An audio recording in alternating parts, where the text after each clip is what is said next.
బంగ్లాదేశ్ ప్రధానమంత్రిగా తిరుగులేని నాయకురాలుగా పనిచేసిన షేక్ హసీనా ఇప్పుడు ఆశ్రయం కోసం ప్రపంచ దేశాల వైపు చూస్తున్నారు. కొన్ని దశాబ్దాలుగా బంగ్లాదేశ్ రాజకీయాల్లో చక్రం తిప్పిన ఆమె ఇప్పుడు సొంత దేశంలో తలెత్తిన సంక్షోభంతో గద్దె దిగడమే కాకుండా దేశాన్ని కూడా వదిలేసి పారిపోవాల్సిన దుస్థితి నెలకొంది. అయితే షేక్ హసీనాకు ఈ పరిస్థితి రావడానికి ఆమె తీసుకున్న కొన్ని నిర్ణయాలు కూడా కారణమంటున్నారు. కొన్ని రోజుల క్రితమే బంగ్లాదేశ్ ఆర్మీ చీఫ్గా వకార్ ఉజ్ జమాన్ను షేక్ హసీనా నియమించారు. ఇప్పుడే ఆమెకు అల్టిమేట్ జారీ చేశారు. దేశం విడిచి వెళ్లేందుకు కారణమయ్యారు. అయితే వకార్ ఉజ్ జమాన్ గురించి భారత్ ముందుగా షేక్ హసీనాకు హెచ్చరించినా ఆమె వినకుండా అతన్ని సైనిక అధ్యక్షుడిగా నియమించడమే ఆమె కొంపముంచింది.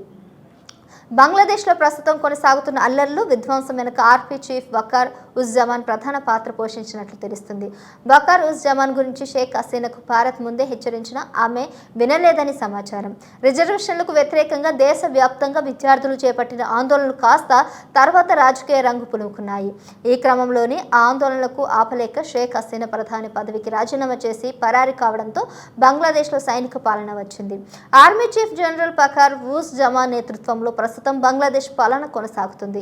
దేశ ప్రధాని పదవి, దేశం, సామ్రాజ్యం అన్నీ వదిలేసి ప్రాణాలు అరచేతిలో పెట్టుకుని బ్రతుకు జీవుడా అంటూ భారత్కు వచ్చిన బంగ్లాదేశ్ మాజీ ప్రధాని షేక్ హసీనాకు అడుగడుగునా ఎదురు దెబ్బలే తగులుతున్నాయి.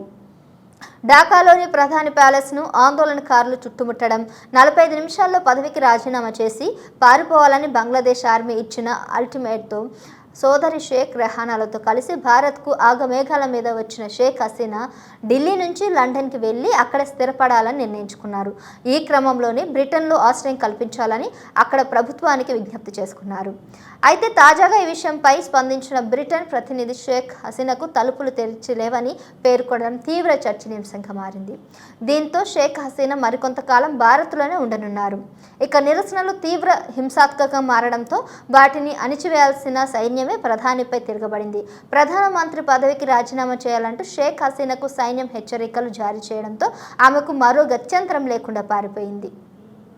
కేవలం 45 నిమిషాల్లో ప్రధాని పదవి నుంచి దిగిపోయి పారిపోవాలని ఆర్మీ చీఫ్ షేక్ హసీనాకు అల్టిమేట్ జారీ చేయడంతో ఆమె పదవి నుంచి దిగిపోయి సోదరి షేక్ రెహానాతో కలిసి భారత్లోకి ఆవిడ రావడం జరిగింది. అయితే షేక్ హసీనా దేశం దాటిన వెంటనే ఆమె రాజకీయ ప్రత్యర్థి మాజీ ప్రధాని ఖలీదా జియా జైలు నుంచి విడుదల చేయాలని అధ్యక్షుడు మహమ్మద్ షాహుద్దీన్ ఆదేశాలు జారీ చేయడం సంచలనంగా మారింది. ఈ పరిమాణాలన్నీ చూస్తుంటే రిజర్వేషన్లపై విద్యార్థులు చేస్తున్న ఆందోళనలు రాజకీయ రంగు పులుముకొని చివరికి షేక్ హసీనాకు గద్దె దింపేందుకు ఆమె ప్రత్యర్థులంతా ఏకమైనట్లు కూడా మనకు అర్థమవుతుంది. బంగ్లాదేశ్లో అవామీ లీగ్ నేతృత్వంలోని ప్రభుత్వం కుప్పకూలిపోవడంతో షేక్ హసీనా ప్రధాని పదవికి రాజీనామా చేసి ప్రభుత్వానికి భారత్లో ఆశ్రయం పొందుతున్నారు. అయితే ఢిల్లీ నుంచి లండన్ వెళ్లాలనేది ఆమె ప్లాన్ అని సోమవారం నుంచి ప్రచారం జరుగుతుంది. కానీ పరిస్థితులు మాత్రం ఆమెకు అనుకూలించడం లేదు. బ్రిటన్లో ఆశ్రయం పొందేందుకు షేక్ హసీనా చేసిన విజ్ఞప్తికి అక్కడి నుంచి ప్రతికూల స్పందనే కారణం. ఒక వ్యక్తి ఆశ్రమం కోసం లేదా శరణార్థి కోసం తమ దేశానికి వచ్చేందుకు తమ వలస చట్టాలు అంగీకరించవని బ్రిటన్ హోం మంత్రిత్వ శాఖ ప్రతినిధి తాజాగా ఓ మీడియాతో మాట్లాడారు. ఈ ఏడాది జూన్ 23వ తేదీన బంగ్లాదేశ్ ఆర్మీ చీఫ్గా వకార్ ఉజ్ జమాన్ను ప్రధానమంత్రి షేక్ హసీనా నియమించారు. అయితే వకార్ ఉజ్ జమాన్కు ఆర్మీ చీఫ్ నియామకం విషయంలో షేక్ హసీనాను ఏడాది ముందే భారత్ హెచ్చరించినట్లు తెలుస్తుంది. చైనా అనుకూల వ్యక్తి అయిన వకార్ ఉజ్ జమాన్తో జాగ్రత్తగా వ్యవహరించాలని భారత్ జాతీయ భద్రతా మండలికి చెందిన కొందరు ఉన్నత స్థాయి అధికారులు షేక్ హసీనా ప్రభుత్వాన్ని అలర్ట్ చేసినట్లు విశ్వసనీయ వర్గాల ద్వారా తెలుస్తుంది. అయితే షేక్ హసీనా అతన్ని సైనిక అధ్యక్షుడిగా నియమించడంతో చివరికి ఆమెకి అల్టిమేట్ జారీ చేయడం సంచలనంగా మారింది. 58 ఏళ్ల వకార్ ఉజ్ జమాన్ గత 40 ఏళ్లుగా బంగ్లాదేశ్ సైన్యంలో పనిచేస్తున్నారు. డిఫెన్స్ స్టడీస్లో మాస్టర్ డిగ్రీ పూర్తి చేసిన వకార్ ఉజ్ జమాన్ గతంలో ప్రధానమంత్రి కార్యాలయం ఆధ్వర్యంలోని ఆర్మర్డ్ ఫోర్సెస్ విభాగంలో ప్రిన్సిపల్ స్టాఫ్ ఆఫీసర్గా బాధ్యతలు నిర్వహించారు. చీఫ్ ఆఫ్ జనరల్ స్టాఫ్గా విధులు చేపట్టారు. బంగ్లాదేశ్ ఆర్మీని ఆధునీకరించడంలో వకార్ ఉజ్ జమాన్ కీలక పాత్ర పోషించడంలో ఆర్మీ చీఫ్గా ఈ ఏడాది జూన్లో నియమితులయ్యారు.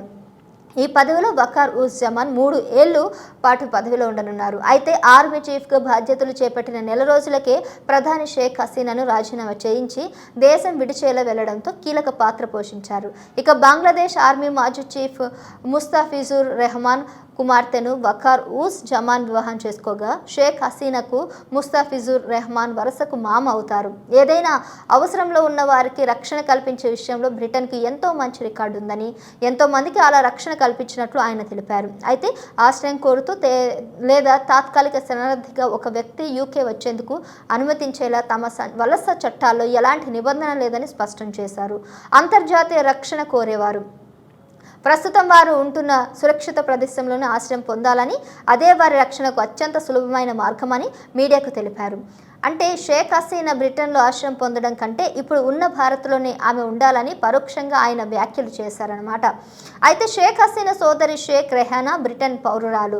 పైగా షేక్ రెహానా కుమార్తె తులీప్ సిద్దికి ప్రస్తుతం బ్రిటన్లో అధికారంలో ఉన్న లేబర్ పార్టీ తరపున పార్లమెంట్ సభ్యురాలుగా కూడా ఉన్నారు. ఈ క్రమంలోనే బ్రిటన్ ప్రభుత్వం తనకు సులభంగా ఆశ్రయం ఇస్తుందని భావించిన షేక్ హసీనా ఆ దేశాన్ని సాయం కోరినట్లు తెలుస్తుంది. మరోవైపు ఇప్పటికే బంగ్లాదేశ్లో చోటు చేసుకున్న పరిణామాలపై బ్రిటన్ ప్రభుత్వం స్పందించింది. గత కొన్ని రోజులుగా బంగ్లాదేశ్లో జరుగుతున్న అల్లర్ల కారణంగా జరిగిన హింసాత్మక ఘటనలు, ప్రాణ నష్టంపై ఐక్యరాజ్యసమితి నేతృత్వంలో దర్యాప్తు జరిపించాలని కోరింది. బంగ్లాదేశ్లో ప్రభుత్వం మార్పు శాంతియుతంగా జరిగేందుకు ప్రతి ఒక్కరూ కృషి చేయాలని కూడా సూచించింది.